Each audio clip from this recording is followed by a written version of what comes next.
My name is Phoebe. I'm 15. I don't want you to be deceived by my optimistic voice. My story will be the most sad, frightening, and strangest one ever. Well, it's about how my mother decided to orchestrate an unusual casting call in search for new parents for me, because she's going to die soon. Everything happened very fast. Just like that. On one not very pleasant day, my mother felt bad. Before that day, Mom felt weak and dizzy pretty often, so I had gotten used to it and did not perceive it as something out of the ordinary. Moreover, my mother's attitude towards doctors and their clinics and their medical checks was pretty negative. In other words, feeling bad for her was not a reason to go and see the doctor. She preferred to always solve these problems in the same way. She would simply say that she was tired and take a nap on the sofa. However, after a while, my mother could not continue ignoring her health problems because she had started to faint. And not just at home, but also at where she worked. My mother works in a huge hypermarket with large sales floors and real labyrinths between shelves with goods. And when some shoppers panicked because they had almost run over my mother with their shopping cart, my mom was lying unconscious near the pet food shelves. Her supervisor reprimanded her and insisted that she go through a full medical screening.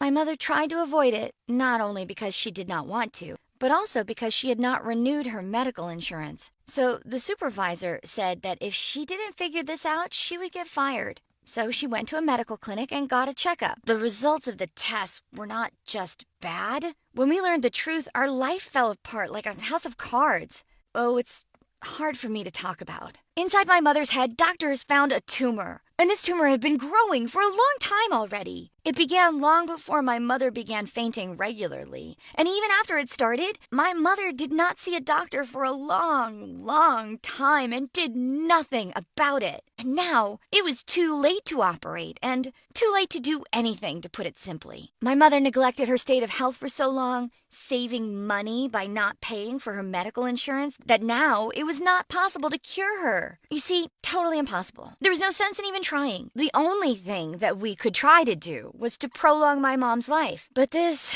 therapy was very painful and would cost a fortune without insurance. So my mother decided that she would rather live a little bit less time, but will not become a senseless vegetable lying in a hospital bed. Oh my God. Just listen to how that sounds and imagine that I have to live with it.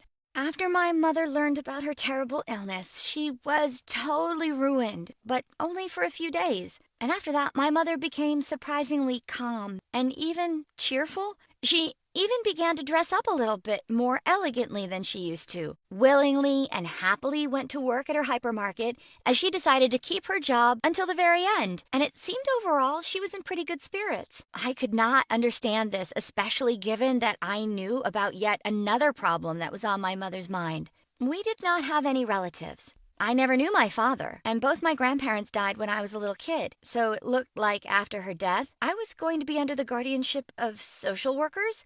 But my mother trusted the social workers even less than the doctors, and so she decided that she would have to build my future while she still could. And she did it in quite an unusual manner. When my mother suddenly invited her colleague Trevor, with whom she worked together at the hypermarket, for dinner on Friday night, I had not suspected anything yet, even though it was pretty strange. You see, we've lived quite a closed life together. I never brought home my school friends, and Mom also did not invite anybody to our home.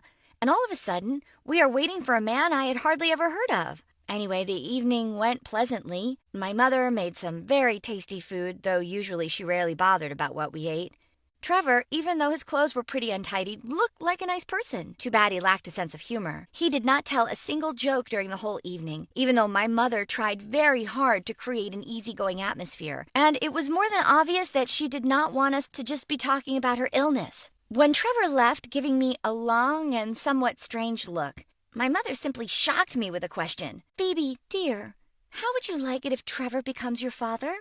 I don't know if I would like it or not, because I was so surprised that I just became speechless. And my mother went on talking, saying out loud that Trevor was a good person who would be able to take care of me, and that he, for a long time, has been unrequitedly in love with her.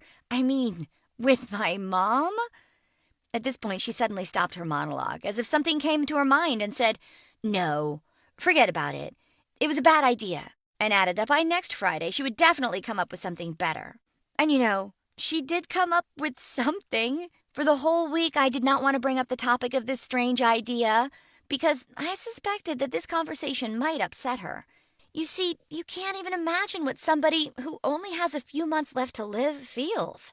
I still can't, even though this person lives so close to me. So I preferred to avoid any controversial topics and tried to treat all my mother's eccentricities with understanding.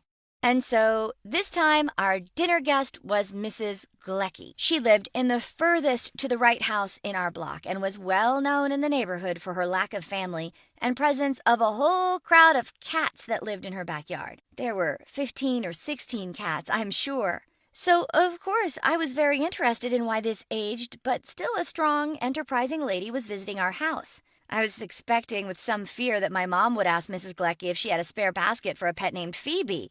But she was patient and approached the main subject of the conversation from a distance. First, she tried to find out if Mrs. Gleckie really was a widow, as she'd heard gossip around the neighborhood. But Mrs. Gleckie was offended by the rudeness of that question and changed the subject. But I suppose that our neighbor knew very well why she was invited. She was eating her pie in tiny bits. She drank her tea slowly and thoughtfully, and she asked a lot of questions about me. They mainly concerned my diligence regarding housework. I am not a lazy person, and I always help my mother. But for some reason, I did not want to answer Mrs. Gleckie's questions. But my mother was joyfully praising my hard work and seemed to almost make the decision before Mrs. Gleckie asked, "Does Phoebe have any experience in taking care of animals?" After that, I think my mother realized that Mrs. Gleckie was looking for a servant at her zoo, so soon after that the widow was sent home. Another week passed, and I was fearfully expecting who would be the next guest of my mother's on Phoebe's Parents Casting Call. Next Friday, my mother was late coming home from work, so I'd almost hoped with relief that this weekend would be quiet and peaceful, but that wasn't going to happen. The doorbell rang, and my mother entered the house accompanied by two elderly people. A family couple, as I soon found out. As we were introduced, they said their names were Mr. and Mrs. Rogers. Can you imagine my astonishment when I realized that my mother had met them only a couple of hours before I did? Mr. and Mrs. Rogers were shoppers in my mother's hypermarket, and somehow they learned our story. The Rogers felt extremely sorry for my mother and volunteered to help us. And then my mother saw them as potential candidates to be my guardians. The important part of the plan was that Mr. and Mrs. Rogers were, as it seemed, pretty rich.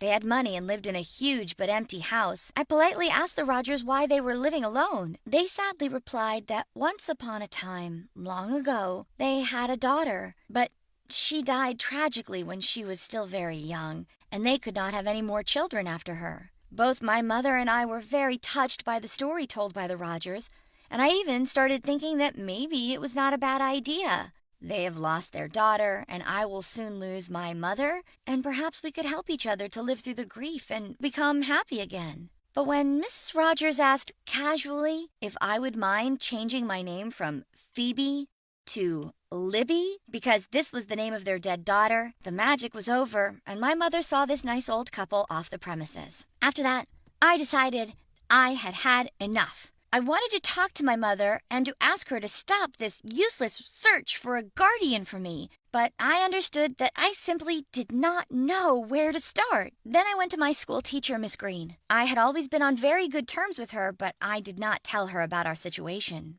Yet, maybe this was the right time. Miss Green understood everything and agreed to come visit us that same day, and to talk to my mother. She was at home because she had had a day off that day.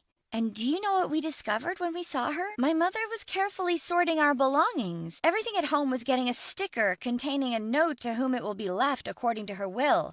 To her daughter Phoebe, to her colleagues, to Charity. It felt strange and scary to see. Of course, Miss Green and I stopped her. And it was probably only then that I really understood how terrible my mother actually felt. I don't mean her illness, but what was deep inside her heart. I was very ashamed that I did not understand it before, and that I could not find the words to support and comfort her. Miss Green did a better job at this than I did. She talked to her, and they finally had a very honest conversation.